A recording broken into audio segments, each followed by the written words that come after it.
che vengono dal cuore di un grande dolore da parte di un figlio.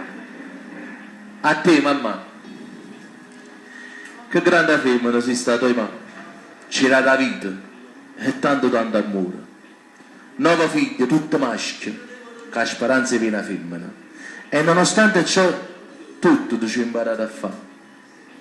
Quindi a sta casa grossa era uno spazio, ognuno di noi faceva qualche cosa. Chi ti lavava in terra, chi ti passava a cena, chi ti lavava i piatti e chi metteva a cucinare. Senza ciò non portasi, qualche scemo di compagnello diceva che queste cose fanno solo le femmine. 9 figlie, 9 pensieri fissi, ti preoccupavi di tutto quanto, pure per te sposato. O più grosso o più piccolino. E se qualcuno di noi tenevano problemi, ma che tu dica a fare? C'è tipo tu, mamma. Siamo orgogliosi di mamma per tutto l'amore che ci date, per tutto quello che sei stato. Mamma, mamma, mamma. Questa parola magica è la più bella che c'è stata.